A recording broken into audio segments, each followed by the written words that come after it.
episode of the 3 Count Out podcast. This week we have some bad blood going on in the WWE. They're breaking out the cages for the pay-per-view. We'll be going down match by match and giving our picks there. And then also over in the, I guess, the weird, wacky, and wild world of the NFL, we've had another another interesting weekend of football. And we got our 6 picks there. But before we get into that, I usually put this at the end of the podcast. I'm gonna put this at the beginning now because I want to see. Before we get into that, if you're on YouTube, hit that subscribe button. If you're on Spotify, hit that follow. If you like this episode, hit like. You should like us anyway because you like football, you like wrestling. That's why you clicked on it. There's really no other reason. I mean, God knows the SEO isn't good enough. I do a shit job at that. But ladies and gentlemen, this week I am joined by 2 men. FGK, he's still out. He's actually, we tried to send him live to Hurricane Helene, but he never actually got there. He just stopped short and decided to chill at a truck stop instead of going. But this week, joined by Jackal, joined by Mike. You know, you said that they might just click on us because of football and wrestling. Maybe they like pleasuring themselves to your voice. I was not prepared for that. I caught me off guard. Hey, if there's anybody out there jacking it to the sound of my voice, drop a comment. Also, raise your hands if you, over the course of this past weekend, got hit in the legs and completely tore your ACL off the bone because your quarterback was trying to dive into your crotch area. No, nobody's raising their hands. No, just Rashee Rice running away from another accident site again. Oh boy. Okay, all right. Well, he's not running. Not a good no, look. yeah, he's just sort of getting carted away. He's not running anywhere anytime soon. Hi. Don't worry. My name's Jackal. That boy, that Chiefs offense has been neutered, depleted, demolished, destroyed, whatever adjective you feel like using, because he was their wide receiver 1, and now he is going to be their wide receiver 1 for 2025. That Chiefs offense is not doing hot, but it's just Patrick Mahomes, so they're just going to keep on winning like they beat the Chargers this past weekend. Yeah, it's fine. He can throw to a Make-A-Wish kid. True. Well, and really, it was just because all of a sudden they were like, hey, Travis, would you mind playing a game? And he was like, yeah, I guess I can do that. Fine. if you want me to. Taylor said it's okay this week, so I guess I can. Yeah, they got to put her on TV more. It was a very, very weird game, but we didn't pick that one, so I don't want to spend too much time on it. A game that we did pick, and Mike, you were live on the field with a live reporter, boots on the ground. Minnesota versus Green Bay sounds like it was the weirdest game of the weekend in the professional slate. Well, it started off. I mean, no, I think the Eagles game was the weirdest fucking game because we'll get there. We'll get there. We'll get to that. Yeah, one. we'll talk about that in a second when Eric goes down rant alley. But that Minnesota game, that game and the Eagles game almost started off the exact same. And what I mean by that is Vikings scored a touchdown. Bucks scored a touchdown. Bucks score another touchdown. Vikings score another touchdown. Bucks score again. Vikings score again. So I'm looking at both games going, 2 teams that are never down 21-0 are both down 21-0. What the fuck is happening right now? Yeah. I remember because I took my lunch right before the games were about to start at 1 o'clock. I was like, okay, all right, the games are getting started. Let's go. Another Sunday full of football. Like, I shit you not, 15, 20 minutes later, both the Eagles and the Packers were getting just skunked. And I'm going, what in God's name is happening already? It was that quick. Well, and then the worst part is, and the worst part for the Packers anyways, like, Jordan Love went out with an injury. Now, that means known injury. And they were like, wow, he's not going to be back for like 4 to 6 weeks. 3 weeks later, 2 weeks later, they're like, all right, come on back, buddy, we need you. Even though Malik Willis, perfectly fine, was winning the games. And he gets hit on a play. Because, I mean, he's not doing Jordan Love things. He's staying in the pocket, trying to make plays. Probably why the passes aren't going well, because that's not Jordan Love. And then he goes for one run, gets tackled. Now, it's not a bad tackle or anything, just a normal-ass tackle. Lands on his knee and almost can't get back up and is, limping the rest of the game. It's like, hey, maybe don't RG3 him in this, huh? And Jordan Love is, as much as I hate the man because he's a Packers quarterback, he's damn good. I don't know about, $400 million a year or whatever the price tag is good, but still good enough to carry that organization. If I was a head coach, and believe you me, I have no coaching experience, let alone at the professional level, I would personally give that man as much time as he needs to recover, because I want my quarterback at 100% for the playoffs, not I'd need him back at 70% for fucking week 4. That just seems like a really absurd assessment of everything.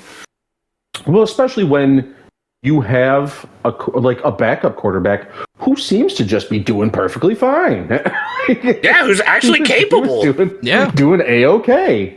And Fall they were back just like, on him. no, let's get Jordan Love back ASAP and see if we can just knock him right back out again. Because it really just was the 2 weeks. They beat Indy, and then they beat Tennessee, and then Jordan Love was back. So, that was really a really quick timetable. Well, and then what's even worse is that, on top of all of that, on an exact opposite game, the Colts do the same fucking thing with Anthony Richardson. And he has a hip injury, leaves the game, comes back in, and they're like, all right, first play, run the ball. And then he gets taken out for good. And it's like, what the fuck are you thinking? Oh my God, just really quick. What a segue. Yeah. What a segue. That gave me goosebumps hearing that. Holy shit, that was the other game that we picked too. Oh my God, that was impeccable, Mike. No, I know exactly what you mean too. Like you pointed it out in the chat. He gets hurt, goes away, comes back just for one play, gets hit, and then goes back out again. Yeah. And then Captain Flacco comes in and starts winning the game because that's what he does. It's before I remind them youngins what's up. Win. He's not sleepy. Good. It's not Houston first round of the playoffs. I don't think the Joe Flacco experiment is going to work again. I know it's a very such a hot take that everybody always comes here for, but if it works in Indy, I don't think anybody is going to say no. If that line holds up, I mean, I'm certain they're getting used to the way that Anthony Richardson has been running the ball now, but it's a damn shame the way he runs. He uses himself like a human wrecking ball, and turns out I'm no doctor, no good for the body, actually. I didn't know if you guys knew this, but throwing yourselves into grown-ass men at Mach speed with no care for yourself in the slightest doesn't end up well for you. I don't have a PhD to back that, but I think that might just be common sense at this point. I'll take notes. Well, he's treating himself like a running back without having, running back protection stuff or being built that way. And it's like, dude, you can't take the hits a running back can. Your body isn't trained for that. You're trained to pass. To throw the ball, good sir. So, hey, maybe slide, champ. Nah, I want those yards. Okay, have fun retiring at, 25. Tomorrow. 25 seems a fine year for you, I guess. Thankfully, they went up against Pittsburgh, whereas the defense is very, very stingy. Pittsburgh known to have a very good defense. I love Mike Tomlin's brain when it comes to being a defensive coach. And also they have TJ Watt as an outside rusher as well, as an outside linebacker. So that's going to do some damage for them no matter what. But boy, howdy.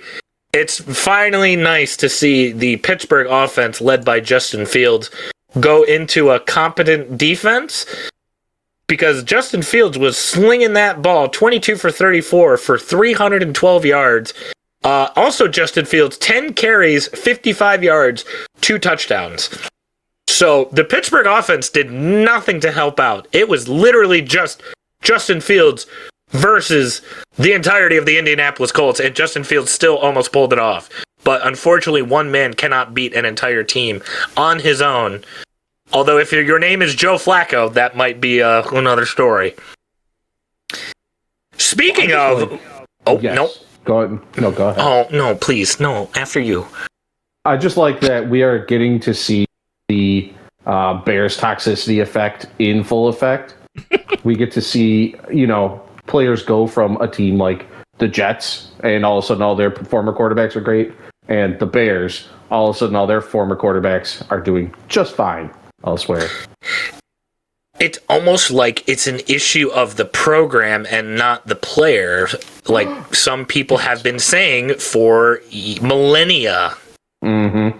It's not that Sam Darnold is ass. It's just that the New York Jets are ass because it's the same New York Jets team that just lost freaking 10-9 to Bo Picks and the Denver Broncos. But I'm not getting into that one. Although I did have a nice segue about one man beating a whole team on his own, because that's what it felt like Derrick Henry and Lamar Jackson were doing in Sunday Night Football last night. That game was not even close. that game was over before it even started, dude. They murdered it. It was insane. That was 21-3 at halftime, and I think Baltimore scored first. So at one point, that was 28-3. Baltimore over Buffalo. Was not even close. Lamar Jackson, 13 for 18, 156 yards, 2 TDs. Derrick Henry, 24 carries, 200 yards, 1 touchdown. Good Lord. That is why Baltimore got Derrick Henry on the roster right there. You cannot have King Henry in your backfield and not run him. And hey, look, John Harbaugh. Look what happens when you actually use your running backs well and they don't get injured, bud. Look at how easy you can win these football games.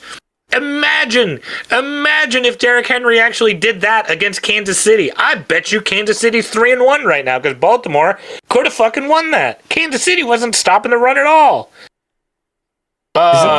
Isn't this also what we talked about last week, where once Lamar gets one win, he gets fucking fired up and he just starts like.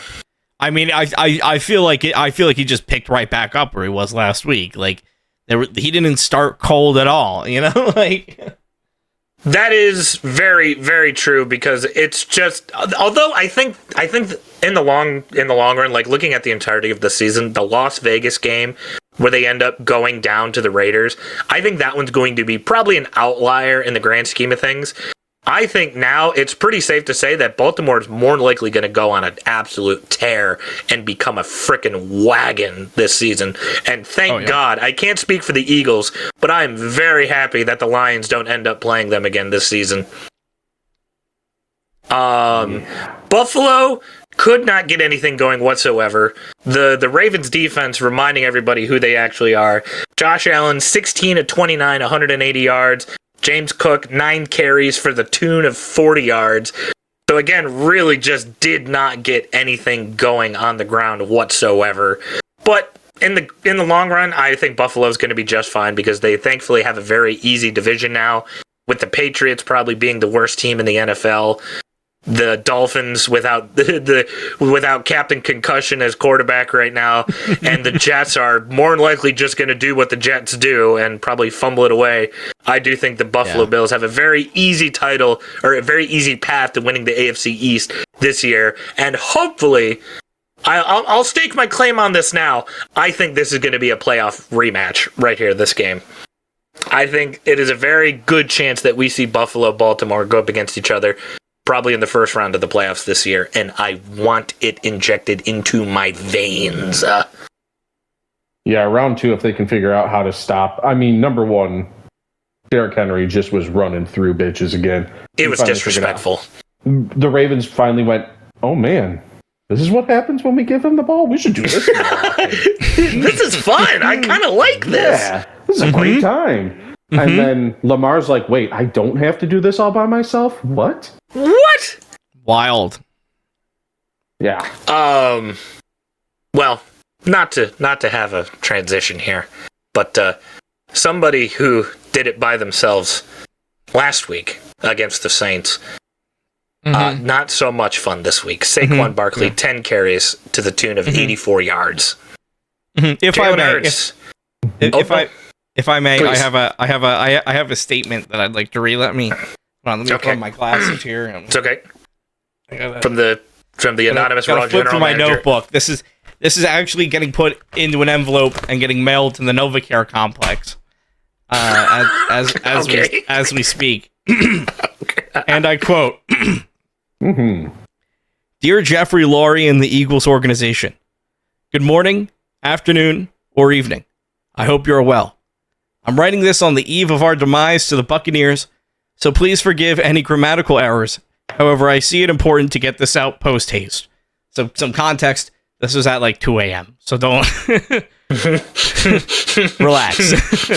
While this loss was not aided by the absence of A.J. Brown, I understand the decision to bench him going into the bye week so he can get more time to recover.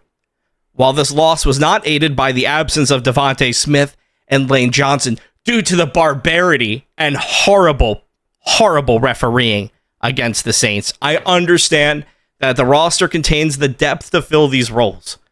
Unfortunately, what I fail to understand is the exclusion of the leading running back in the league. You can check that. That's a fact. The leading running back in the league, Saquon Barkley.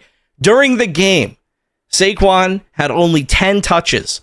This is one of the lowest touches per game for Saquon of his collegiate and NFL career, including when he was on the Giants. Additionally, on the topic of depth, Jahan Dotson, which filled in from wide receiver 3 to wide receiver 1, a position in which he played at Penn State, 91 touches in the season, 91 receptions as wide receiver 1. Only 4 receptions in this game, 6 total targets, which is half of his, well, not even half of his average. It's minute. It's like so small. I believe this issue is not with the playmakers, because Jahan Dotson, Saquon Barkley, Dallas Goedert, Jalen Hurts, these are all great names. No, I believe that this issue is with the play callers and the lack of ability to allow the Eagles' identity to adapt season after season. The Eagles' offensive identity has become one of running the ball due to the abilities of Saquon Barkley and Jalen Hurts. However, during this... Here's the first typo. I know this is hard. It's okay. It's hard this is where writing it at 2 a.m. is bad. Where the fuck was I in this? Hold on, I lost it. Hold on, I got it. Which page was I on? Was I on 5 or 6 or? Oh no. 9, 12. All right. I'm sorry, it's a little bit of a book. All right, I'll just skip to the end. Skip to the good part. Yep. All right, I'm gonna skip to page 50 here. Defense is not without its share of concerns either, which is a constant pain point for the franchise. While Vic Fangio does seem to be a definite improvement over Matt Patricia, quite frankly, anyone would be. Defense allowed an alarming 400 yards in the last game, and a majority of them were thrown over center by Baker Mayfield. Another concern of defense would be the poor rookie's ankles, who were broken by Chris Godwin, who was consistently left in one-on-one man coverage. Again, a rookie covering Chris Godwin one-on-one, couldn't even hang out. Players like CJ, GJ, and Slay need to be given opportunities to get in front of the ball to make crucial stops rather than trying to do these stupid coverages. And you need to give them the opportunity to actually make these interceptions. I believe the root of all of these issues lie with head coach Nick Sirianni, who refuses to take over play calling responsibilities, as the New York Times said it is a, quote, shared responsibility between Nick Sirianni and the offensive and defensive coordinators. An important note, the offensive and defensive coordinators have changed every season for the past 3 seasons. Oof. This cooperative but volatile relationship is forced to reset regularly, which contributes to the overall lack of identity that was not present in 2017 under now known Super Bowl winning head coach, Doug Peterson, who instead opted to take charge on both sides of the ball. I do not believe that Nick Sirianni should be fired. However, I do believe action should be taken for correction. Rebounds have happened before. Back in 2008, the Eagles started their season 2-2 and still made it to the conference championships. We did lose, but that's an entirely different story. I believe in our ability to soar to new heights. However, responsibility has to be taken by the coaching staff and Nick Sirianni. For your consideration, go Birds, ROV1 of the 3 Count Out podcast. Thank you for your time. Oh, yeah. Oh, God, that's... Week 6. Be the most coherent thing I've heard anybody say in a while. Week 6. I don't care who the Eagles are playing. Week 6. Birds by a million. Oh my God. This letter is going to get to them on the bye week. Mm-hmm. What a perfect time to implement this strategy change. I'm doing it right now. I'm putting the post-it note. I'm putting the postage on it right now. Who are they playing? Oh my God, they're playing the Browns. I'm betting. Look at. Right now, while you're doing that, right now, to FanDuel, I'm putting my mortgage on Philadelphia Eagles money line against the Cleveland Browns. You know what? Fuck it. Wait. Eagles and the points right now. Come on, Bird. You may want to wait to hear what happens with AJ Brown first. I don't know about that one yet. I don't know about that one. But yeah, no, I mean, listen, the Eagles, we had man, it fucking sucked. Vic Fangio is just bad for my fucking blood pressure. Sending it all over the place. It legitimately made me just a couple of times just question what the fuck I was watching. I've just never seen so many passes over center like that. I don't think the problem is with their like the problem is that they're just letting too many like the passes that are the problem is that the passes that are happening are just too long. It's not that they're getting run on. It's like last year there was Swiss cheese. You could run a mile down the field. No one would be there to stop you. That's not the problem this year. This year, it's just they need to get in front of the ball. They need to actually swat these out of the sky and try to actually stop these catches from happening. You know, like they're good at stopping the runs after the catch, but I mean, it doesn't matter if it's first down after first down after first down. And then offensively, I feel like the whole first half was filled with nothing but 3 and outs. You're not wrong. I mean, all right, so this is a real-time stat. This is a real stat that really happened in the game. I believe I can't remember if it was at half or just part of the way through the second quarter, but Buccaneers, 254 yards. Yeah. Eagles, 0 yards. Ho! Yeah, that was going into the halftime. Yeah, that was Ho! Oh. Yeah. Ho! Mm-hmm. Oh my God, that's real. Yeah. Now here's the fun part about that. They had 0 yards, which means they had so many negative plays because at that point, Jalen Hurts I think was 1 for 3 with 7 yards. Oh yeah. No! Yeah, he was bad. No! Yeah, it was rough. So. Yeah, and people are already calling for Nick Sirianni's career at this point, which, they had a really bad fucking game. That's apparent. Should you have given Saquon the ball more? Of course. Absolutely. Maybe there's something going on with Saquon that we don't know about. I don't know. I'm not a part of the Eagles franchise. But it does seem like when he is your biggest scorer and your best scorer by far, you would probably give him the ball unless there's some underlying circumstance. Yeah. I mean, it is also very apparent that when Jalen Hurts has to make decisions, he doesn't make good ones. And no, I don't know if they just don't have a coach working with him anymore, or if he lost a receiver or two, so he just gave up. But it's like this Jalen Hurts this year is probably the worst version of him I've ever seen. Well, that kind of ties in. I think I remember you talking about this either last week or the week before. That just goes to show you how much of a vital role that Jason Kelce was on that offense.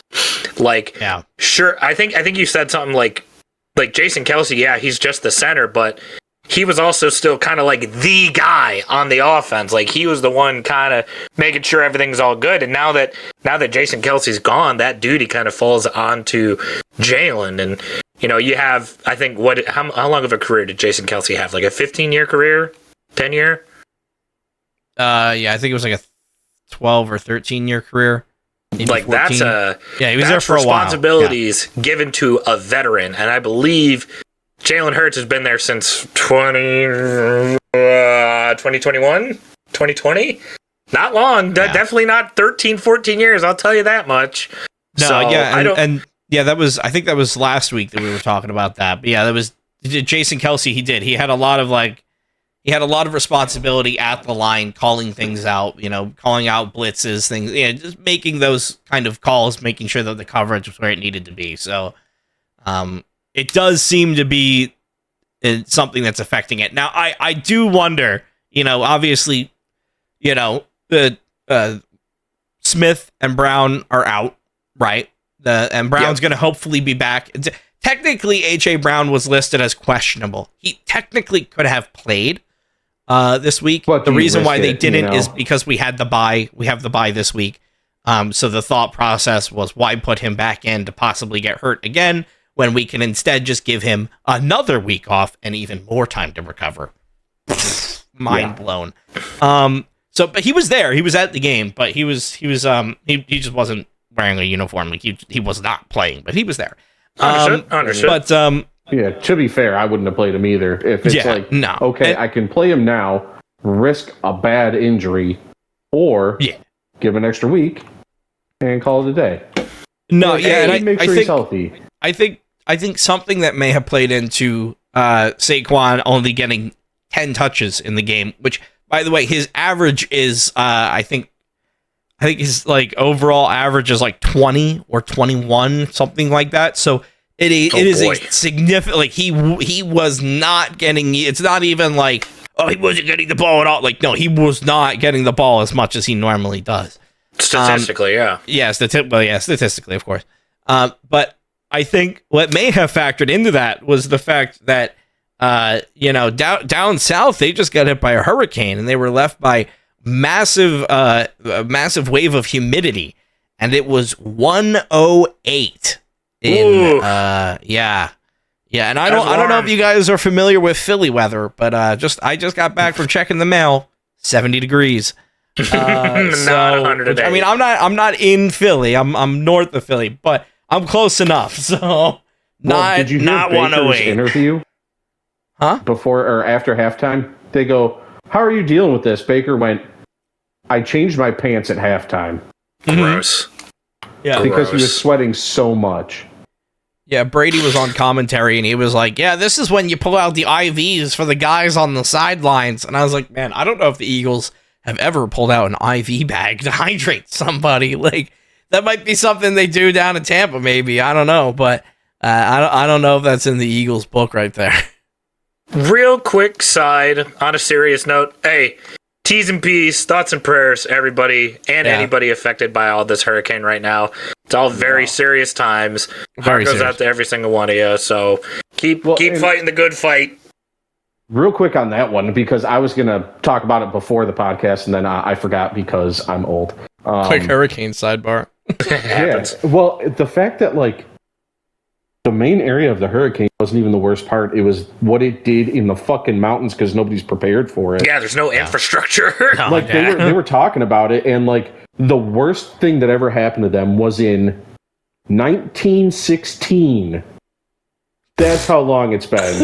And then all of a sudden they have this where they're like, it washed away whole towns. Like, how the fuck are you prepared for that? When you had one flood and it was over 100 years ago. Dude, yeah, and in some places they had like 20-foot storm surges. I saw a dude on TikTok that was live in his living room on a kayak. And I was like, bro, what the fuck? And it was like on live, and he's like, yeah, I gotta be. He's like, I live in Florida. There might be gators in this water now. Like, okay, yeah, good. That's what nobody thought about. Also, something else I saw is people with electric cars that are now being submerged underwater. The batteries are blowing up. The best part about those batteries, they're lithium-ion batteries, and what do they do when they connect with water? They explode. No, I mean, that being said, boy. you probably should have, either taken the car with you or just drained the battery. But I'm saying this as an IT guy that's also like very smart when it comes to batteries and electronics and things. So I acknowledge that I have a level of knowledge past the average person. But for future reference, anytime you're like evacuating any place, you should either drain your electronics or take them with you, so that way they don't cause fires. Well, the best part about those batteries is what they do, and that's you can't put them out unless you have the special chemical, so they just keep burning. Yeah. Ooh, nice little fireplace for you. Well, and those cars have multiples, so they're also creating chain reactions. A big fireplace for it. Yeah. And if I were to see all these going off, I know that'd raise my heart rate. Speaking of raised heart rates, let's go back to college football, ladies and gentlemen. Oh, yeah.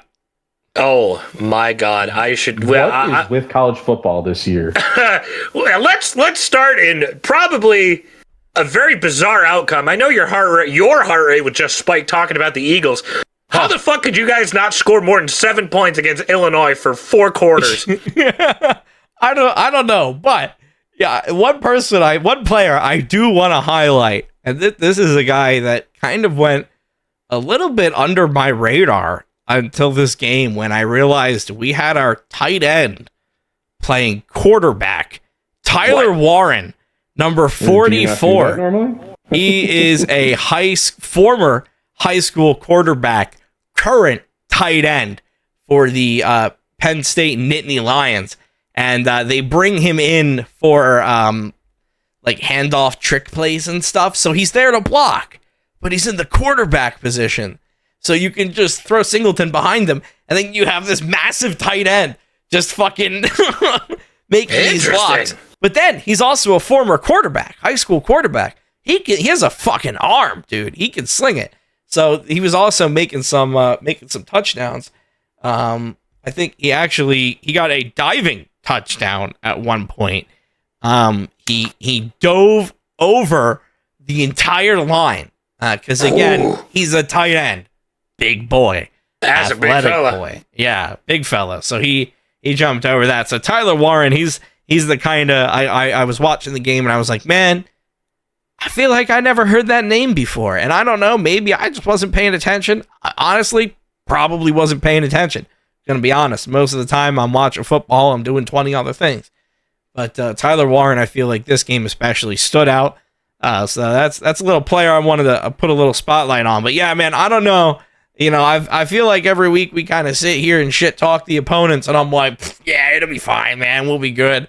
And then every single game this so far has just been like heart attack after heart attack after heart attack. Luckily, we walked away with a win in this one, but my God, was it not good. You had to earn that one. It was a win, but it was not one to write home about.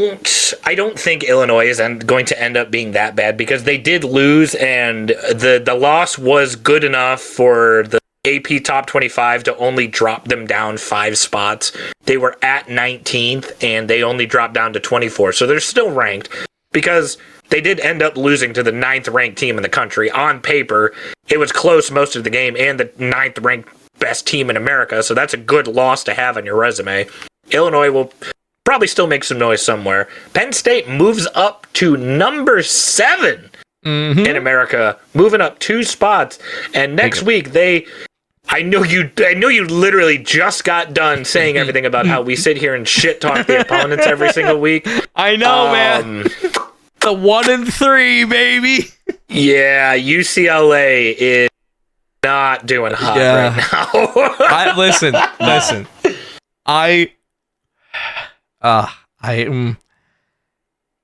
I've never felt more confident in saying this. It's gonna be like beating up on a Make-A-Wish kid. I'm glad you told me. Listen, that may age poorly. We'll find out. I'm glad you told me about that because now it's a good thing I haven't put my bet in for Philadelphia over Cleveland. So now I'm going to add into it and make it a parlay. I'm going to have Penn State money line, Eagles with the spread. I'm going to call it, it's going to be the Era Special, and I'm going to be sending you martinis in the mail. I'm going to be winning so much money, baby. Let's go. A game where I would have lost a lot of money on. A game that I did not expect to go the way that it did. The best college football game on paper over the past weekend, as we saw number 2 Georgia going into number 4 Alabama in a very, very, very, very, very surprising game, as Alabama opened that fucking game up 28-0 almost instantly. We got a Bama problem down there. It turns out old Kirby Smart, he never had a Nick Saban problem. He has an Alabama issue. He cannot beat Alabama because Saban not there. Saban's players not there. This is all Kalen DeBoer's players. Granted, Alabama was at home, so I'll give him the edge for that one. Although I'm going to say it, Alabama's not a very hard place to play. Texas went in there last year and did pick up a win, so it is not impossible to win in Alabama. The one thing I didn't expect was Georgia, similar to Green Bay, getting fucking skunked in the first half again. Jalen Milroe, 27 for 33, 374 yards, 2 TDs and an interception. Jalen Milroe, also on the ground, pulling a Lamar Jackson. 16 carries, 117 yards, 2 touchdowns. And I'd like to point out that Georgia comes back and has the lead with 2 minutes left in the fourth quarter, I believe. Jalen Milroe tosses it up to Ryan Williams for like a 70-yard touchdown. It was the longest play of the game. Era, would you like to guess how old Ryan Williams is, who just caught the game-winning touchdown against Georgia? Man. Yeah. All right. Well, it's college, and you're asking me an age, which means there's 2 ways this could go. This dude's either going to be like super smart and 16, or he's in his 30s. It's one or the other. And to be fair, 30-year-old college player would be fucking wild. I think there's a kicker that's like 30 something, right? Probably for like Duke or some shit. Yeah, I can't remember. It was a game that I watched this weekend. I can't remember. I'll have to go back and look at the rosters and see. But let's see. Age. Wide receiver or tight end? Wide receiver. 29. It's in there. A 17-year-old just single-handedly beat Georgia. If you could only watch one play from this game, you don't even need to watch all the highlights. Just watch that last play where he catches the dot from Jalen Milroe and cribs it. 17 years old. Impossible to believe. Dude. Absolute barn burner of a game. The first half kind of sucked. The second half was very interesting because Georgia comes back and makes it very close. Alabama ends up prevailing. They move up to the number 1 spot. Georgia only drops to number 5 because of how close that game was. And now they go their separate ways and probably won't meet each other again until the SEC championship. The 2 other games we talked about don't really need to give it too much attention because we were pretty much right in the assessment. Notre Dame ends up holding on against Louisville 31-24. Again, if Notre Dame would have just held on to beat Northern Illinois, they would be in the top 10 right now, but since they didn't, they're only ranked 14 as they go up against Stanford next weekend. Louisville drops out of the top 25. And I am never picking Oklahoma State again. Oklahoma State, I'm not talking about you anymore. Oklahoma State, you've been brought up twice, and you've lost both games. How dare you let FGK get an upset pick as Kansas State upset Oklahoma State 42-20. Was not ever close. God damn it. I hate the Cowboys. Why do you do this to me? Yeah, the gasp I gasped when I saw the score of that game. I was like, what? How and why? Was not even close. They had no reason to lose that fucking game, and then they were just like, yeah, we're going to lose. Why? We just don't really feel like it. Yeah. Fuck it. We have probably one of the easiest paths to win the Big 12, but we're just going to, I don't feel like playing football anymore. Ollie Gordon just like, I'm going to go to the NFL no matter what. So I just don't care. Oh, okay, got it. Well, never talking about Oklahoma State again. Never picking Oklahoma State again. Goodbye. Good riddance. Yeah, I'm with you on that one. I don't care if any of my picks are wrong from here on out. I am picking against Oklahoma State. Yeah, 100%. Fuck them. Well, it's funny you brought up the picks, Mike, because FGK's stellar performance last week ended up winning the week alongside Era at the record of 4-2. 4-2, both of you. Hey, Era, since he's not here, round of applause for you, bud. I'll take that because I actually made my picks. I think you should take credit for FGK. I'll round of applause myself. Hell yeah. There you go. You take some credit for FGK because you made those picks. God knows he did. He's not here again to make them either. So Mike went 2-4. Yep, I retire. Unfortunately, this week with college football, not as. This is probably going to be a down week for us. This is going to be a down week for us, but in both professional and college. So this kind of slate is wide open at the moment. Although I say that, but with how weird football has been this year so far, who knows? These could be some of the best games of the whole season, right? True. I'm actually going to do a bit of a wild thing. We're not going to pick any ranked games. We're going to turn our attention to some unranked matchups. Ooh. And you know what? We're all Big Ten fellas. Let's stick it in the Big Ten. Let's take a look at Purdue traveling to Wisconsin, 12 o'clock in the early slot on Saturday. I think that these are both of these teams trying to find their identities kind of here moving forward. Wisconsin with Luke Fickell, Purdue after their performance in the Big Ten championship 2 years ago, haven't really recovered since then. Purdue usually is a very scary team to play, although I don't think they are doing much of anything this year. They are 1-3 after just losing 28-10 to Nebraska the week prior. I'm going to start doing this in now. Let's see. Wisconsin is... Oh, boy. Wisconsin, 14-point favorites. I'll happily take the Badgers here, fellas. I was already with you on that one. I was going to... Because I only heard you say Wisconsin, and one of my guys in NCAA is in Wisconsin, so that's what I was going to pick. Yeah, I'll take Wisconsin. Wisconsin's 2-2. Purdue's 1-3. Wait, guys! I'm hearing something.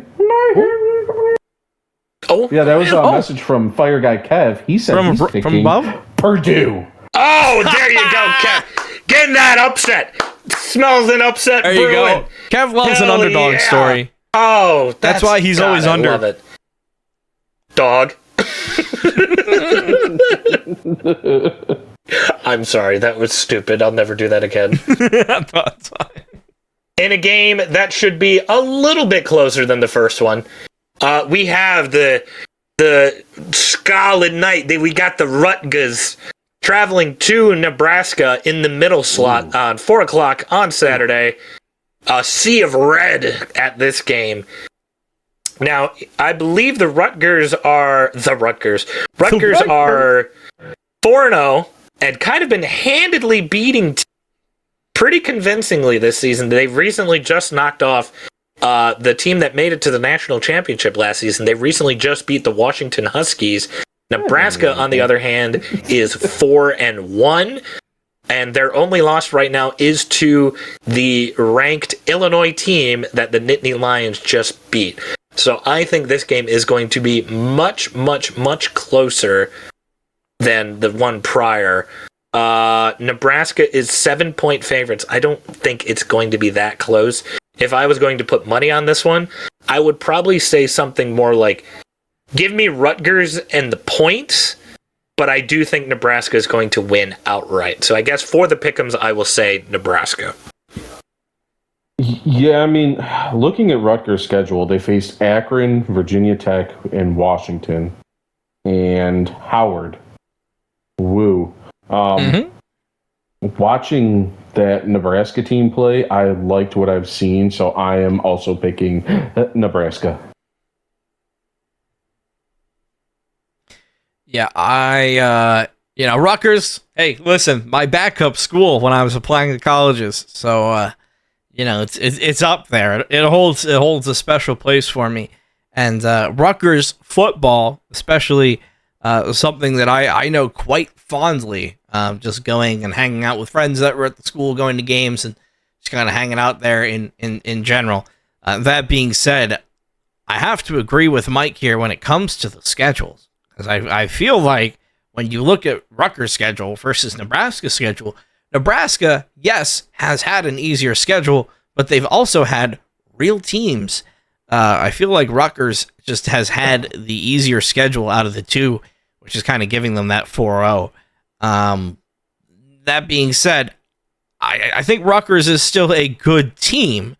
I just when you go up against Nebraska, which is a team that I feel is a little bit more tested, I feel like Nebraska is going to take that. Plus, I think Nebraska's at home, right?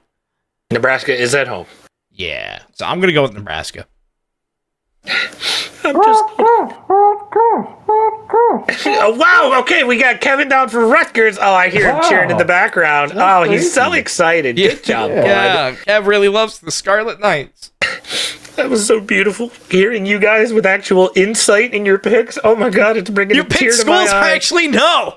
That was so gorgeous. Oh my god, I'm gonna cry. All right. Unfortunately, there are no more unranked versus unranked Big Ten matchups for us to look at. However, we have a SEC Big 12 throwdown. We got the battle in the state of Florida as the University of Central Florida is traveling to the Florida Gators in the late slot Saturday night. UCF, the Golden Knights, are favored by 2.5. I don't know. UCF has upset teams before, and Florida is down this year.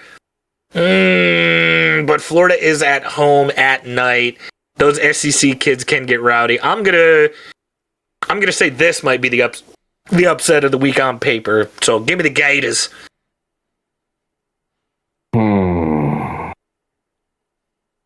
See,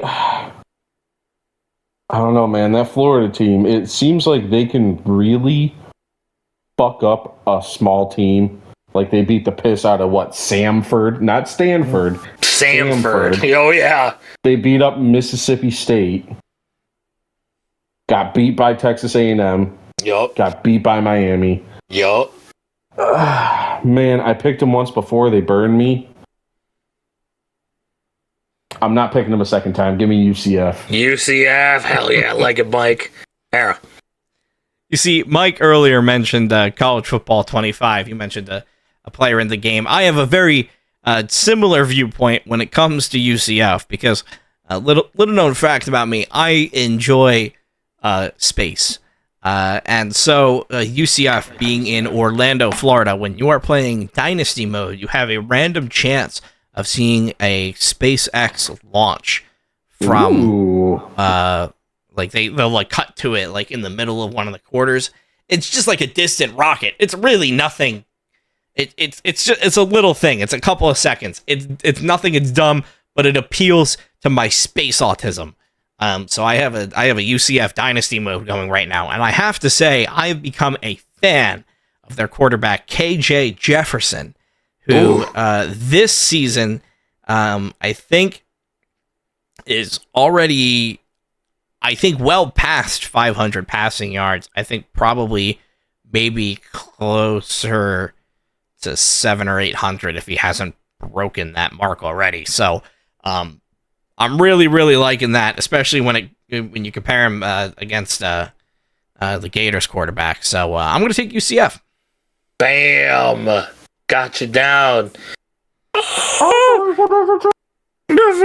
Florida Gators. Oh my God, I love the Gators so much. That's the first team I played Gators are his favorite animal. College football 25. I heard him say he wanted to wrestle an alligator once, so dude, I'd pay money to see that. Hell yeah. So there we go. A little bit of a weaker week in college football. And to be honest, since we're both on bye weeks, this week in the NFL is even weaker than the college football slate. Yeah, like I said, there are some goofy movie type Oh boy, matchups this week. But we do get to go to London for a game, don't we? You know what, Mike? That'll be our first pick in the Tony Khan slot. We see Aaron Rodgers. Aaron Rodgers going up against his mortal nemesis, the purple incarnation of Satan, the 4-0 Minnesota Vikings, at 9:30 in the morning for America, as they will be playing in London, England, bruv. I've picked against the Vikings once before, and it's already burned me. But since they're in London, weird shit happens in London. Really, really weird things happen when NFL games are played in London. And I think this is weird enough for the Jets to be good enough to somehow beat the Vikings.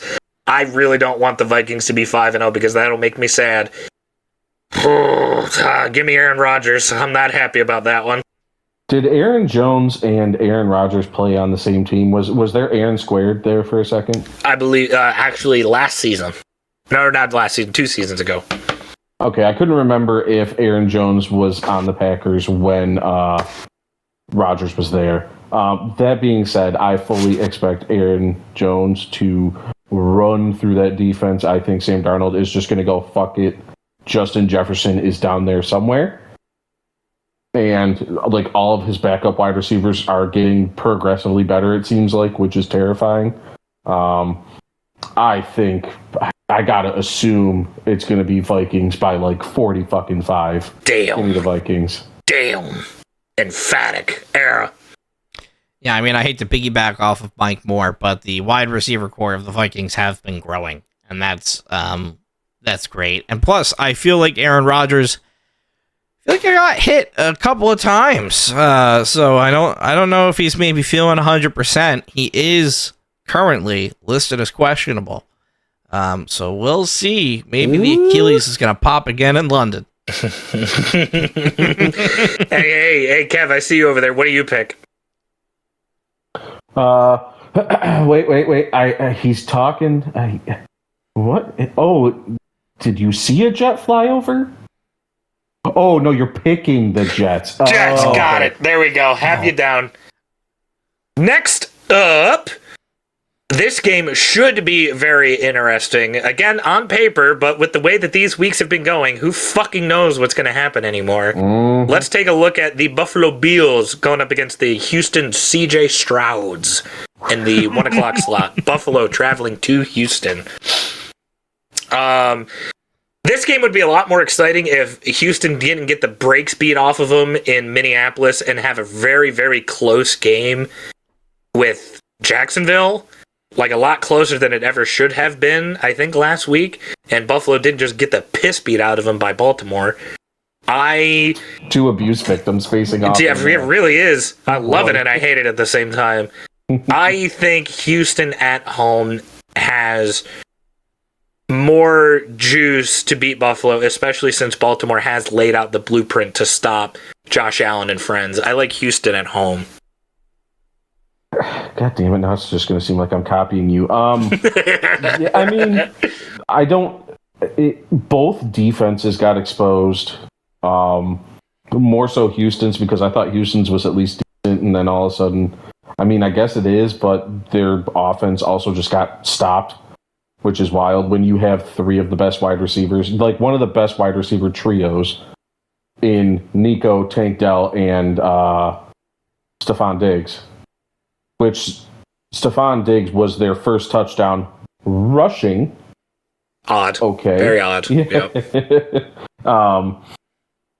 But I gotta assume they're going to bounce back. They're going to just start dropping dimes on them. I think Josh Allen is going to do a great job.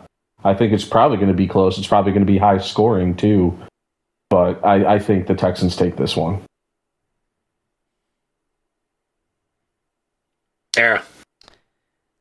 Well, call it a lack of creativity or call it just written in the stars and statistics, but I'm also going to say the Texans at home. CJ Stroud, here's something that no one has brought up. CJ Stroud is already sitting at 1,000 yards this season, 1,054. Yeah, sitting there in week 4, heading into week 5. So he's already wound up, and ready to go. I mean, Josh Allen is up there too. I have his number. He's at 814. So these are both quarterbacks that are throwing that motherfucker down the field.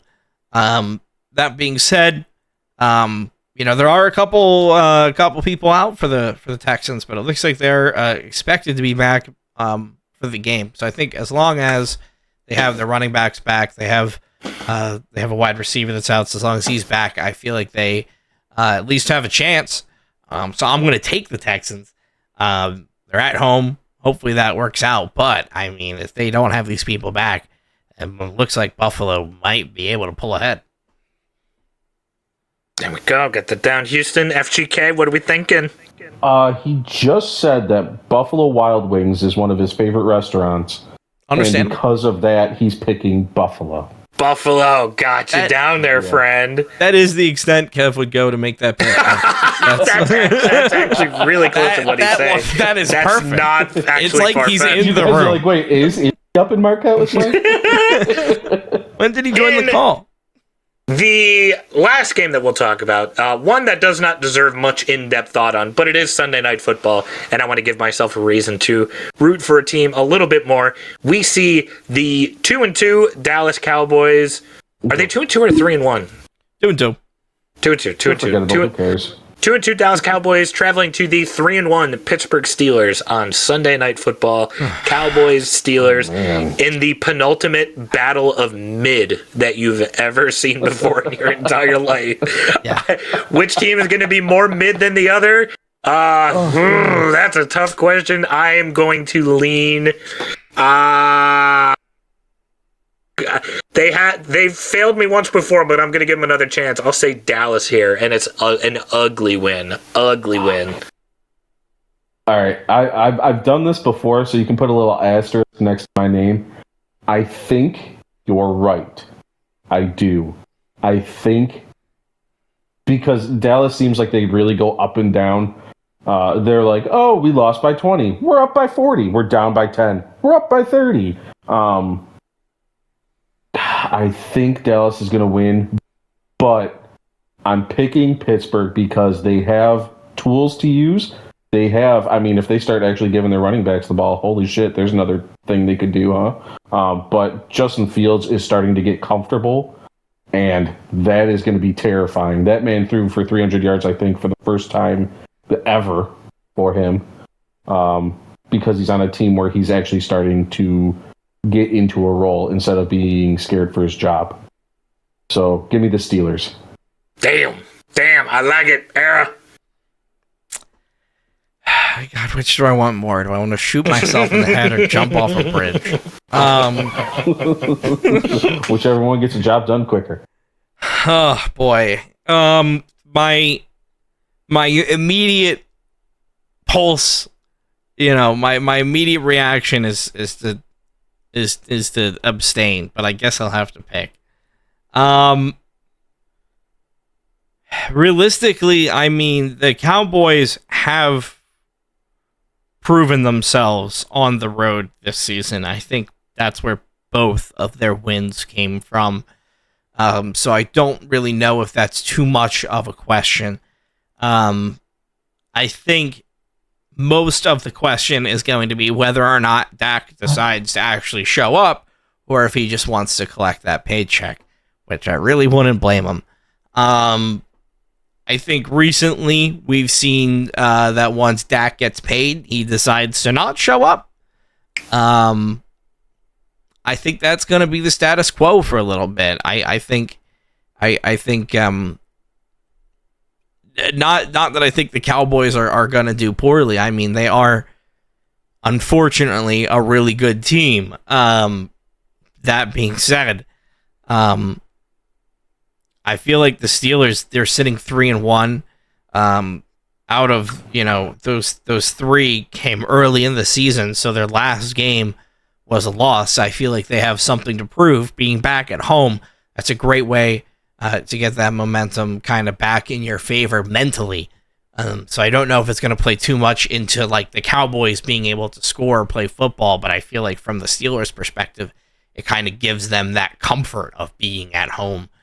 I'm going to go with the Steelers. Ooh! Get a little PA pride in there. I'd rather a Pennsylvania team that win than the Cowboys, if we're being honest. Over a division rival. Yeah. So then, Kevin, who you got? Last game, real quick. He said, what was that? As we know, he loves America.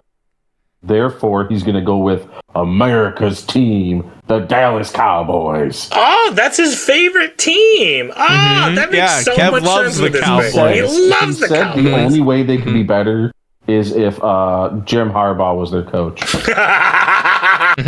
Then they'd be unstoppable. Hey, everybody, next time you see FGK, make sure that you tell him how much he loves the Dallas Go Cowboys. Tweet at him, too. Tweet at him while you're at it, you know? Fire guy Kev. I love the Cowboys. That is another week of football in the books, and this episode, oddly enough, that we're used to, not done yet. We got the whole other side of the world to talk about now. Oh yeah, we'll keep it short and sweet here, but we got some bad blood in WWE. They're breaking out. They're literally breaking out the cages, multiple cages for I thought it was this. going to be a cage made of jizz. Cage jizz. No. We can neither confirm nor deny because we have a classic Triple H 5-match card here. So we'll kind of go through. It's listen, these are all stories that we are well aware of. However, I feel like this is kind of I feel like on these not minor PLEs, but not one of the big four. I feel like WWE tends to go a little bit balls to the wall to kind of get eyes on here. So we're starting off with something that is definitely, it definitely kind of resembles that of early or late WCW, I should say, because for the Women's World Championship, we have Liv Morgan versus Rhea Ripley. There's a little bit of a stipulation because you see, Dominic Mysterio, he's been involved in these matches as of late. Obviously, he's a very integral part of this story here. So, little stipulation on the match.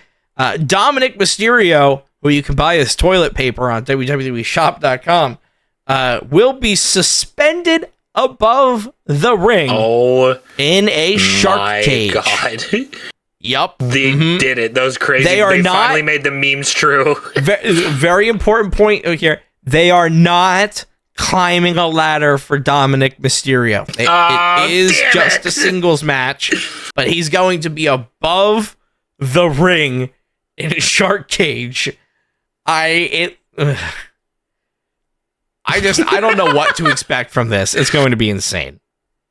The Dominic Mysterio on a pole match is finally come to fruition. Yeah, years in the making. Eddie and Ray did it first, and now two people who are actually the complete polar opposites from Eddie Guerrero and Rey Mysterio are about to do it again. His daddies did it first, and now his mommies are doing it now. Boy, oh boy. I like where this story is gone and actually giving the women's division a good story that you can sink your teeth into. Whereas I feel they haven't had that type of story in a while. Okay, I'm holding. With that, why is it that they're like, it's the women's division? Better include a man in it. That'll fix it. Like James Ellsworth winning the first women's Money in the Bank briefcase. Also, James Ellsworth, friend of the program. James Ellsworth. I hate that they have to be like, man, mommy is getting more attention than anybody else in the WWE. Better include her in the male storylines. Better make her a sex piece instead. Yeah. That'll really show what we think. And it's like, aren't you taking this exactly back to where they were before, like the whole women's revolution thing, where they were like, hey, women can wrestle, and now it's like, but look, they're also hot and clearly thirst over men. Well, Dominic Mysterio, no less. I'd say this match is arguably the reverse of what we've seen. Normally it'd be the woman used as an object ringside. This time, true. I mean, he's being used as an object in the ring, well, above the ring, I guess. But hey, finally, we got some male objectification on WWE. Finally, some equality. We used to have that during DX. We saw so much ass during DX. That's true. Was it male ass? Yes. Oh, I forgot. Triple H is bi, and lingual ain't one of them. Oh my God, I forgot that promo. This is just him going, man, I don't know. We have a girl that's kind of like China. Let's just do a China storyline. Do the Eddie China thing. Yeah. We have Eddie Guerrero's son anyways. Regardless, all that aside, if speaking on an actual pick, I believe Liv won at SummerSlam. Is this also for the belt, by the way? Yeah. Mm-hmm. Yeah, this is Women's World Championship. I knew that would change your decision. Yeah, if it wasn't for the belt, I would happily say Liv, but since it is... You mean Rhea? I actually kind of like Rhea here. No, but does she need it though? Oh, I don't know. I 100% have to say Liv. They are. I don't know if you guys have seen, but they have been trying to rebrand the Judgment Day. They tried to rebrand them to Street Trash. Great name. Yeah, thank you, Finn Balor. But they decided not to do that. But they are still kind of really. They've kind of put out there that the Judgment Day are very much in their creative plans. And I feel like Rhea Ripley, when she had the belt, she had to be presented in a way where she was the challenge. Now, when she doesn't have the belt, she can be just used in ways that are kind of like, well, just get her on TV, right? I mean, look, Rhea Ripley's not bad to look at, right? You know, she's very talented, but also we know why people are watching TV. I mean, if you've looked at her Instagram, she knows too. But you know, it's just one of those things where I think she just needs to be on TV more. Even when we were, you know, when she had the championship belt, we were like, hey, why is she only defending this on BLEs? Why isn't she having, you know, she was having house show matches and she was having PLE matches. She wasn't having Raw matches. Now she's on Raw again. So, you know, I feel like having the belt off Rhea for a little bit works. I feel like having it on Liv, there's plenty more you can do with the Liv and Dominic. And then Dominic could even take this, you know, steps further. And, you know, when he went with Rhea, he turned into to Eddie Guerrero. Well, what if now he's with Liv? What if he gets his own identity now? And he maybe, I don't know if he loses the mullet. He's grown the mustache. You know, so I don't know where he goes there, but like maybe there's still changes that can happen there. So I feel like there's still plenty that you can do with the belt on Liv. Well, that and she's had what, like a title defense? I mean, yeah, but I mean, it's Triple H. Their short title defenses can happen. I'm just saying, like when you've had a belt for 2-3 months, you should probably have more than one title defense. So I'm hoping, if they're going to keep the belt on her, that they actually fucking use her, because Liv has gotten progressively better. So, like, put her to work finally. Let us see what she can do instead of just being involved in Dominic Mysterio matches as your women's champion. And then, quick sidebar, I wanted to ask this question because it's been on my mind. I mean, I like the pin, and I think she should keep the pin because it looks great. But is it just me, or is Rhea's finisher ass? Riptide? Yeah. I think it's good enough because once she unlocked, you know, the fucking Avalanche Riptide at Mania 39 against Charlotte. Like, that looks impactful as shit. Well, and you know, obviously she used it in NXT. Ooh, good to show you how much I've been watching NXT. Oh no. And like, that's fine, but like the Riptide to me is a mildly underwhelming pump handle slam, and it's a pump handle drop, not a pump handle slam. Meanwhile, she's like this big hulking woman. She had a submission move where she picked them up and swung them around like they were children. Like, I don't even care if she had a power bomb and just slam somebody in the mat. I'd be like, fuck yeah. Yeah. No, I agree with you. I think she needs, I don't know if she needs a new finisher. I think she should keep the Riptide. I would personally, even if it's like, I would like to see the Riptide finish a match anyway. Yeah. Have her do that shit. Just have her slap the shit out of people. That could work. I would like to see her finish the match with more submissions. I feel like she should be. She's one. not everybody can have a submission finisher. Gunther can. I would argue if you're gonna give Gunther a submission or a finisher at all, I would argue it's like a rear naked choke probably. But I feel like Gunther's a guy that can get away with submission finishers, and I feel like Rhea Ripley could also get away with having. I mean, you know, I don't want to go with the stereotypical like choke somebody out with her thighs or whatever. But I mean, God, I'd get it to pick Dominic that every time. Yeah. Just like, am I to facing sign Rhea me again? up. Yeah, she can choke me out with her thighs. It's fine. Yeah. Yeah, I'll take the rear match. I'll keep this short and sweet, but just to say my piece, as far as the Riptide goes, I think it's perfectly fine when she's a face, because something that I've always personally believed is that submission-based finishers really kind of feel more heel-ish, in my opinion. That's I fair, think if yeah. Rhea's a good guy and you doing like, I believe it was a form of the cloverleaf. I think she was doing to tap somebody It's like out. a standing arm cloverleaf almost. It kind of feels weird when she's a good guy, allegedly, but That's fair. I mean, also, I don't know shit all about fuck when it comes to wrestling, so take my words with a grain of salt. The one thing I just wanted to point out, because I recently, I had an interaction with an old friend of mine who I actually went to a bunch of conventions to, and it actually reignited our friendship, and it's really cool. They are a part of the LGBTQ community, and they recently got into wrestling because they saw what Rhea Ripley looked like and how much of an ass kicker she was, and like the viral clips of her doing her pin was enough to get them into wrestling. So sure, you know, it's objectification of these wrestlers done by men sometimes, but also, you know, some ladies want to take a look at some other ladies.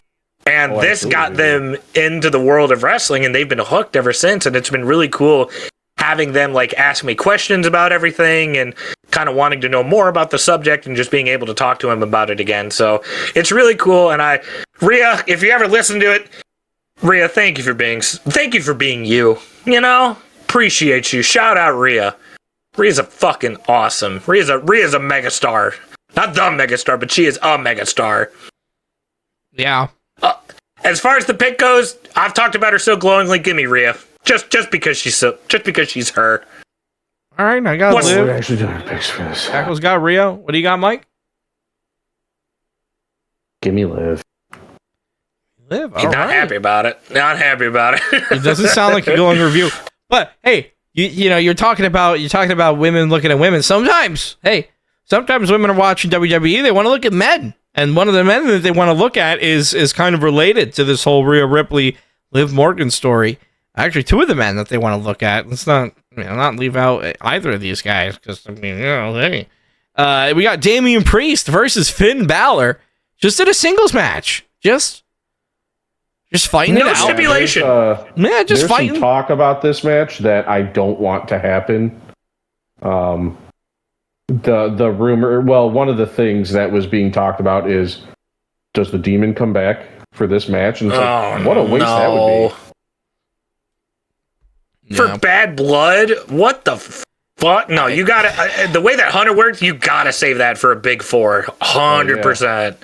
Yeah, I don't know if the Demon comes back for this match, but since you brought it up, I think here's what I'm thinking, because this is on paper, this does just seem like a random singles match. It could definitely be a match I would see on Raw. On a PLE, it feels a little weird, so something has to happen here. And I agree that it's probably going to surround the Demon. I think at some point during this match, Damian Priest is just gonna snap. I don't know if he's gonna have a full heel turn. I don't know if Damian Priest could have a heel turn, especially if he snaps against Finn Balor, who is currently a heel.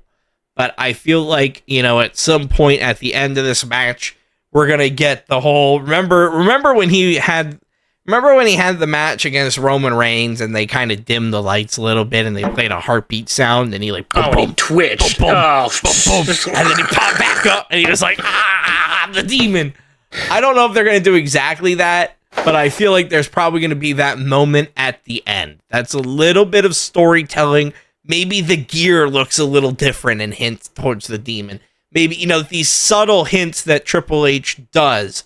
But I feel like that's the purpose of this match, is not to bring the Demon back at this match, but to just set up and to kind of let that story bake a little bit, because I feel like the Demon is kind of Triple H's, it's always been his thing, right? Like, it was Vince that killed the Demon. Yeah, that was one of the things Triple H liked about Finn before he got him, was the creativity he had on the indies. Mm-hmm. Because that man cosplayed the shit out of his matches. I love it. I think this match is going to be good. I don't think it's going to be the be-all, end-all. Kind of similar to the thoughts I had about other matches that are going to be showing up. I think this is going to be like a sort of a prelude, a prequel, whatever pre-show to whatever's going to be happening at Survivor Series next month. But I think it makes more sense for Finn to win here, kind of continue things moving on forward. Mm-hmm. And it only solidifies my pick with what you guys are saying about the Demon and all that fun sorts. Give me Finn Balor. Yeah, I agree. I mean, plus we still have a whole ass squad that's probably going to get involved. I'm thinking Finn and the Street Trash win the match. Hey, they're putting that on t-shirts. I realized I never gave my pick. I think because I have Liv Morgan winning versus Rhea Ripley, I think this is going to be Damian Priest winning against Finn Balor. And again, I feel like part of that defeat is going to help set up for the Demon. So in my mind, the defeat does have to happen.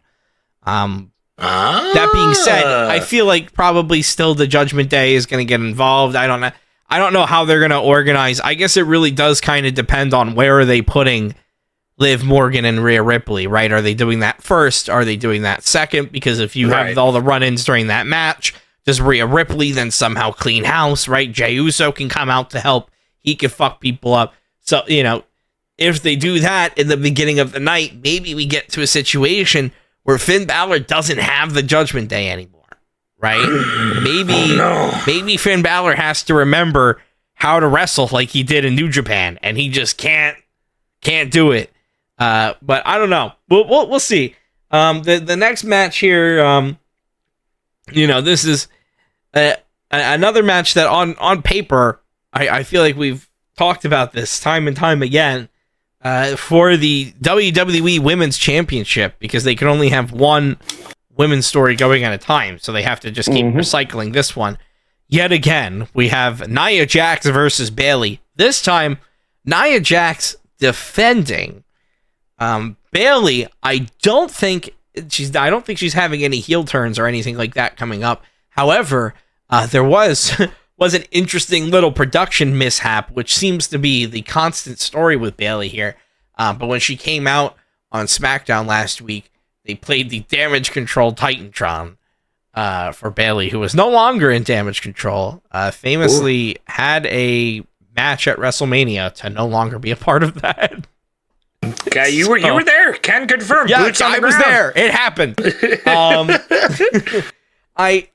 Again, we've talked about this match time and time again, right? It's been happening since WrestleMania, it feels like. I feel like, again, Nia Jax just got the belt. That being said, Bayley's the babyface heading into it. I feel like Triple H kind of doesn't give a shit. I don't know. Building this storyline around Tiffany. Yeah. Tiffany cashing in on her. Yeah, with her Money in the Bank briefcase. They're really building her.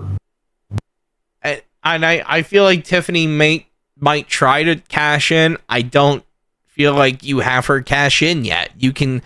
Her cashing in can be on anybody. Yes, they're doing the story with Nia Jax, of Nia Jax being like, if you cash in, it's going to be bad for you. Ha ha ha ha ha ha. I don't think they're actually going to have Tiffany cash in on Nia Jax. You can have her cash in on somebody where it's going to be a much more impactful change.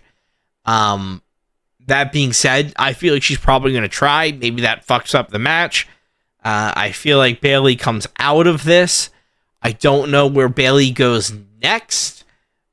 Unfortunately, I feel like the women's title in WWE that everybody is talking about is neither the Women's World Championship or the WWE Women's Championship. I feel like instead they're talking about the NXT Women's Championship. And personally, I would like to see if Bayley does win the WWE Women's Championship, I would like to see her go up against whoever is holding the NXT Women's Championship in a few weeks. And I feel that with, Raw staying on USA and then, NXT going over to CW, now they're kind of under that same banner. I feel like we may see some crossover and things like that. So I don't know exactly where Bayley goes, but I feel like that is an interesting way to get eyes back on your main women's title. I am finding it. This is the. I love Bayley. I don't have very many glowing things to say about Nia. Unfortunately, this is the piss break of the night. This is the one that you just sort of go, "Wow, it's happening again, huh?" I'm gonna still stick firm with my belief that Nia is probably going to hold this until Mania to give someone the big win, because they sure do like building their big old dominant champions to hold those titles for a while. And once they held them for a while, they give them to someone nice and deserving to get that nice feel-good pop at a bigger pay-per-view. Kind of follows the track record Triple H has been having as of late. I like Nia to end all of Bayley's hopes and dreams live and in concert. Moving on to the next match. Okay, yeah, I guess I won't pick. That's fine. No, you don't get the pick. No pick for Mike. Mike lost his right to pick. What do you got? No, I was also going to say Nia. I just don't know if Tiffany's going to do her cash in now, because they've been planting the seeds on SmackDown where she's starting to really not like Nia. It seems like she's making faces behind her back and all that fun stuff. So I don't know if it happens now or if it happens at just a slightly bigger pay-per-view. Because I think it happens. I think she takes it off of Nia. I think that happens. It's just a matter of when. Well, it better be soon, because, Nia Jax, we're talking about other matches on the card. Nia Jax, famously related to The Rock, which could mean we could see her maybe possibly involved in the Bloodline, who is also on this card in a tag team match. We have the new Bloodline, which is it's four. The new Bloodline is 4 people, but in this match specifically, it is Solo Sikoa and the Enforcer Jacob Fatu. I'm sorry, it's the tribal chief. Solo Sikoa and the Enforcer Jacob Fatu. Yes, he loves Solo Sikoa very much. Tama Tonga and Tonga Loa are going to be at ringside. Can confirm that they'll be making like sound that all the Cybermen make from Dragon Ball Z. They'll be making that sound the entire match. And then they're going up against they're going up against your WrestleMania 40 main event, Cody Rhodes and Roman Reigns. They are standing side by side. Will they work together, or will Roman Reigns punch Cody Rhodes in the face? They'll probably work together. I feel like this is going to be Roman Reigns just kind of standing on top and just being like, yeah, I'm the shit. Low key, I know we were big fans of it last week. We did touch on it a little bit with the whole face-to-face cinematic thing that they did, being at Georgia Tech. I feel like when they did that, they made Roman Reigns the main character of the WWE again.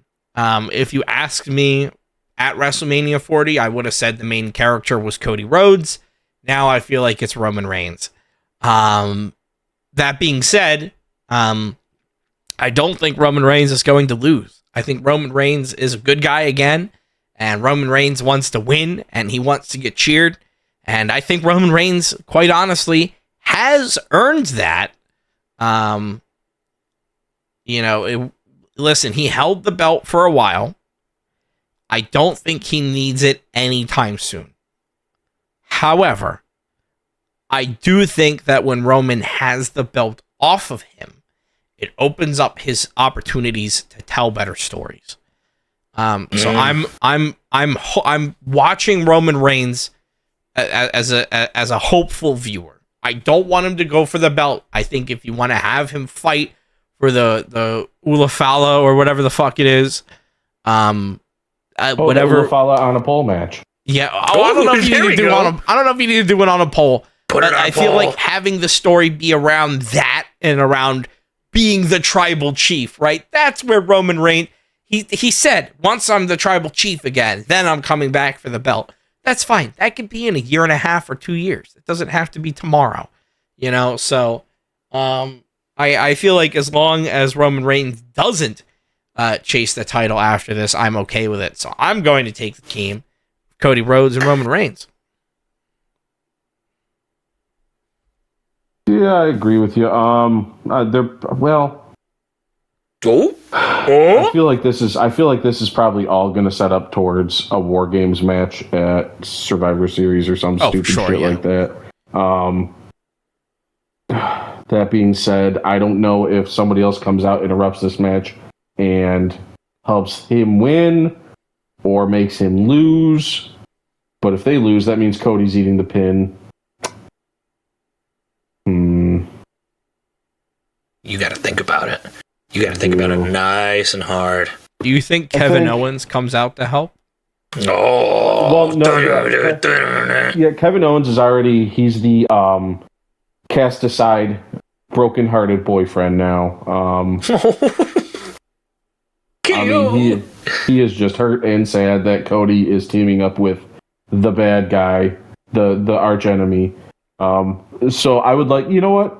Yeah, I pick that Kevin Owens comes out, pretends like he's in his corner, and then turns on him, power bombs him out of the apron or something. And what? What about this? What if? Because if we're saying this sets up for War Games, right? New Bloodline, already a War Games team, 4 people: Sol Sikoa, Jacob Fatu, Tama Tonga, Tongaloa. So on the other side, we'd have Cody Rhodes and Roman Reigns. There's 2 more spots we need to fill. Who's Cody's friends with? That's another tag team. Either A, the Usos. Again, depends on where this is on the card, because Jey Uso might be getting involved with Rhea Ripley. But could be the Usos. They did mention they took Jimmy. Could be the Usos. Or, if we want to go with Kevin Owens, could be Randy Orton and Kevin Owens. Maybe Randy Orton comes out for this match and helps them get the win against Solo and Fatu. And then it sets up for the War Games. And then they're like, we need a 4th. They go to Kevin Owens, and he's like, I don't know if I could ever team. You want me to team with Roman Reigns? I don't know if I could ever do that. What? And then they're like, but Randy's doing it. And he's like, shit, Randy is doing it. Maybe this is the Roman healing story. I don't think it's going to be that. I think they did it with Jey. They're planting the seeds for either Kevin Owens, I think, is eventually going to turn, but they're also planting the seeds, you can tell, for Randy to turn. Like, he's already starting to do some old school Randy stuff where you're like, that's Randy, that's bad guy Randy Orton right there. That's not good guy Randy Orton. Well, I think I'm going to go with the New Bloodline in so hold on, wait, no. Who would win if someone comes out and starts attacking Roman and Cody? New Bloodline would win then. Yeah, win by DQ. Yeah. I mean, or would Roman and Cody win by DQ? Since Roman and Cody would win by DQ. Yes, Roman and Cody are going to win by disqualification because that is just going to... It's not going to be a clean finish. Not in the slightest. Because to piggyback off of what I said last week, 100%, this is just going to sort of be... There'll be some story developments, I do feel like, but this is just going to be all filler just to get to whatever the fuck is going to happen at War Games. 100%. And if I'm wrong, so be it. I've been wrong before. Well, I think this whole pay-per-view is going to seem like filler leading up to the main event and the entire that's purpose just it. As of right the Bad now, Blood pay-per-view. You have your main events backwards as of right now. What? Huh? The What? main event right now is the Bloodline match. It fucking shouldn't be. So, Yeah, I know. okay, all right. Well, let's put it this way: my main event of the There evening. we go. I agree, though. It should be the main event. Listen. There's two spots on the match, or two spots in the card where this match could be, and that's the end or the beginning. Yeah, and if first Triple or H last. opens up with this, he needs to talk to Tony Khan because WWE is also for the sickos. But this match, my main event, whether it's Triple H's main event or not, time will tell. In my opinion, this is the entire reason for the Bad Blood pay-per-view existing. We have, for the first time in a long time, and in a long time that I feel like it'll be done the right way, a Hell in a Cell match between CM Punk and Drew McIntyre. Yeah. Dude, this is going to be great. I mean, listen, this is a Hell in a Cell match without Vince McMahon. There's going to be blood. There's going to be weapons. There's going to be people going through a cage, probably. I 100% see Drew McIntyre fucking Claymore kicking CM Punk through the cage. I don't know if people are going to get thrown off the cage, but I feel like I could see these dudes like being on top of the cage, slugging it out. It's going to be a hell of a match. I've seen a couple people saying they want CM Punk to wear his Ring of Honor shorts, just as another dig at when he was in AEW. Personally, I don't care what CM Punk is wearing. I just hope there's a lot of blood in this match. And I feel like these are two dudes that'll definitely fucking deliver on it. Because this feud is 100% a blood feud filled with some bad blood. Me personally... We're all bringing it all together. Yeah. Me personally, between Drew McIntyre and CM Punk, listen, you can flip a coin on this and you couldn't go wrong because these guys are going to continue to have a feud long after this match. There's no reason why this is going to stop anytime soon. These two are going to fight forever. I guess that's the other game. That's an AEW video game. Yeah. Well, hey, we might be getting an AEW game from another publisher soon, but that's a different story. A good one then. Yeah, hopefully. But I personally, I feel like CM Punk comes out on top on this one. I don't know why. Really don't know why. I don't.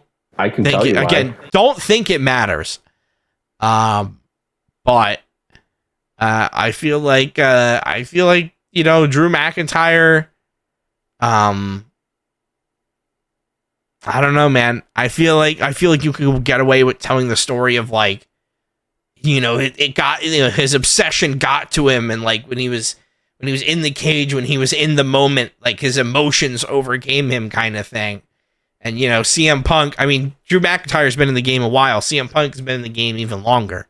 So you could kind of go that whole like, CM Punk's the veteran. He's been under the pressure before. So that might be the story they tell, because realistically, like, neither dude is going to look bad in this match, right? Like this match, as long as it is a Triple H Hell in the Cell, it's going to be a good one. Hell in the Cell matches, they've been a little iffy in the WWE.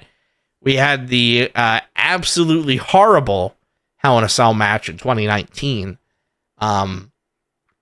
We had a horrible Hell in a Cell match between Edge and Finn Balor, when Finn Balor brought back the Fiend and then got staples in his head, or not the Fiend, the Demon, and got staples in his head.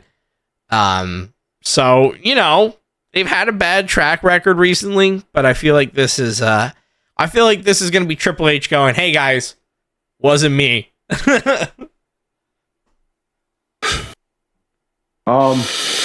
The reason you said you didn't know why CM Punk would win. What happened the last time CM Punk and a Samoan were on the same card? He got the second spot for the Samoan, Brock Cena, right? Oh no! And what's happening again with Roman this time? He's being cut. He's being cut the main event spot again. So I think they're going, "Hey, you're clearly going to have the best match of the night. by far. We need you to take the second spot though because it's Roman Reigns.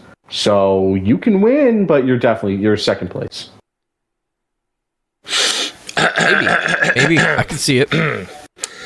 I like to read you, gentlemen, a little quick excerpt. I'll try to go as fast as possible.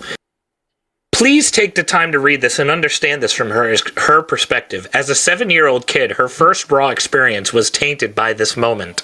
Oh. And it's a child writing about how they were ramp side for Monday Night Raw, where they saw Rhea Ripley, Seth Rollins, Drew McIntyre, and Jey Uso. Yeet. Drew McIntyre smacked my poster, and it made me really sad. He did. He smacked the shit out of that poster. Did you see that clip? What an asshole. Drew McIntyre's response. He's my hero. The apple doesn't fall far from the tree. Your kid is a stooge who can't write or spell. They will never achieve their dreams. Hope you're proud. Drew McIntyre by a fucking million, baby. Gonna throw that ugly ass dog off the top of the cell. Give me McIntyre by a million. Let's go. Alone. You leave Larry alone. Kenny Omega can't save him this time. Careful, Larry bites. When I say he does that bite. Drew McIntyre has the best Twitter presence out of any He really does. He really does. He is so good. He really does. They need to have they need to have like a social media championship. I don't care what anybody says about MJF. Drew's better. Damn. Yeah. Drew is a better hater than anybody in wrestling right now. At least online, definitely. Well, that's True. just it. When they give him a microphone, he's fucking great at it too. So during live events, he's great at it. You can't say he's a better hater like on TV when you have like Hangman burning down somebody's house. Like, well, that's true. On social media, sure. Yeah, when you're sitting there sending out tweets, yeah, tough man behind the keyboard. But when it comes to actually doing the arson, Hangman's there. It's a little different. No, give me Drew. Look no further than your history team. And if FGK was here, I want Drew McIntyre to win. I hate him, Punk. The right guy's gonna win. I'm just so worried that Punk's gonna win. Great commentary, Evan. Good lord. Anyways, amazing.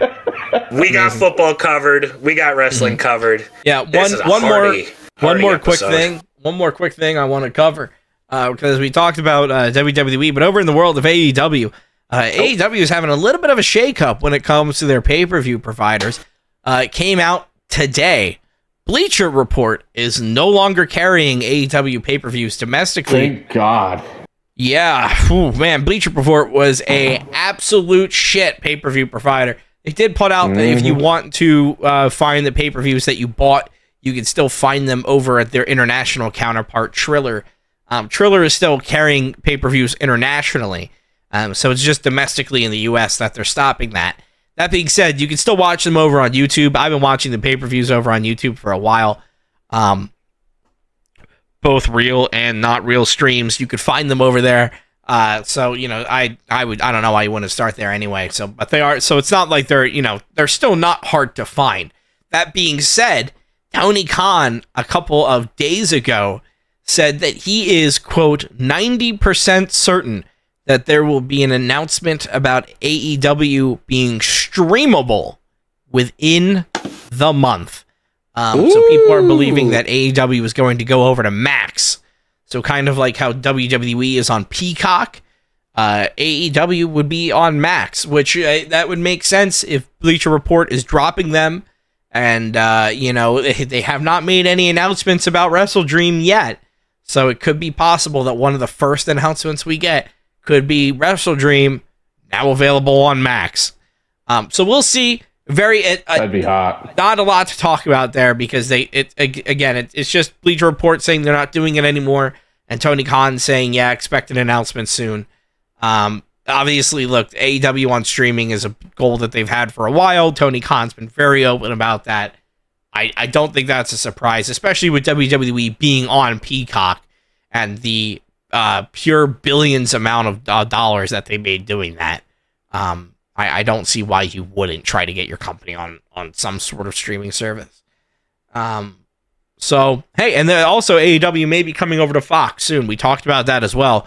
But there's a little bit more rumblings now about AEW Shockwave, a new 2-hour show. They're now rumoring it to be over on Fox. Since AEW they have the open slot on Fox now, because WWE, they took SmackDown and knocked it over to USA. So I hope they realized they wouldn't be able to have any of their show on Fox. Like anything they do, they can't do on Fox. Yeah, I mean, I think the only way they could get away with that being on Fox is the difference of WWE being TV PG and AEW saying, no, we're TV 14. And you know, listen, they have to adhere to guidelines. If you're going to say you're PG, you have to be PG. Doesn't matter if your wrestlers don't want to be. If you say you're TV 14, you know, maybe you tell your wrestlers, hey, tone it down. Don't be going out there, hey, MJF, careful what you say when you go out there. Maybe you have to tell them that on Shockwave. Maybe you just don't put them on the show at all for that reason. I don't think AEW would make a PG show. So I don't think they would go anywhere if they're not going to do that. That being said, AEW's identity is definitely firmly in the blood and guts category. So I feel like wherever they go, I feel like that's a non-negotiable, honestly. That's who they are. That is the identity that they have. AEW has been very open that they no longer want to appeal to a super casual fan base. They want a different fan base than WWE. They want to be that more sports presentation. So, that means more realism. That means more blood. That means saying fucking shit. Only time will tell. Time will tell. I would like for them to see them put their mouth where their mouth is, but it's mouth on mouth. It'll be a new. If it's TV 14, if it's TV 14, you can do mouth on mouth. I just think it's going to be a new era of wrestling here soon enough, because tonight's going to be the last night of 3-hour Raws until Netflix next year.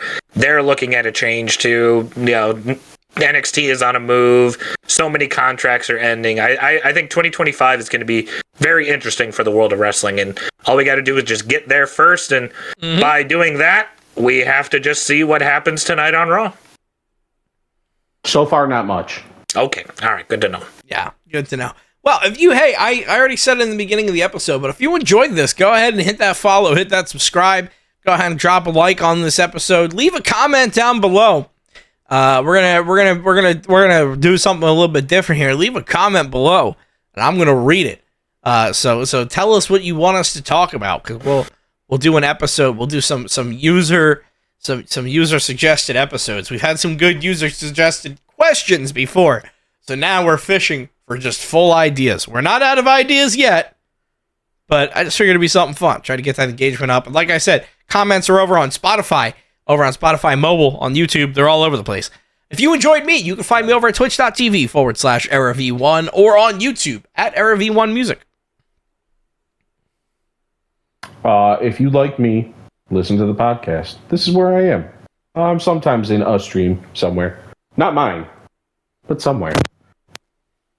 That's okay. I will be lurking in your local produce section, staring at you between the bananas. That was you? Oh, I'm just trying to buy my groceries. I'm watching you buy your groceries. Well, feel like somebody's watching me. If the Lions lose tonight, you won't be able to find me anywhere except in line at CVS, begging and pleading for them to give me a pill of cyanide. But if they win, you can find me at twitch.tv/JackalJoker or youtube.com/JackalJoker. God, another good episode, huh? Mm-hmm. Yeah, another good one. I mean, you serious about that cyanide? Hey, listen, we're off to a good start. We just Seattle just fumbled it, and we returned it about 60 yards the opposite direction. It's 7-0 already. I hope it's 14-0. Oh shit, they're already playing here. I'm just gonna wait. I'm just gonna kick back and lay. I'm just gonna happen to lay down in front of you here. Let me just back. Let me. be a real shame if someone pinned me while my shoulders were on the ground. You're just standing there. You haven't even put that laid down on top of it. Okay. There we go. 1, 2, 3. Yeah. Okay. Fine. We gotta go watch football. Yeah, let's go watch some Monday Night Football.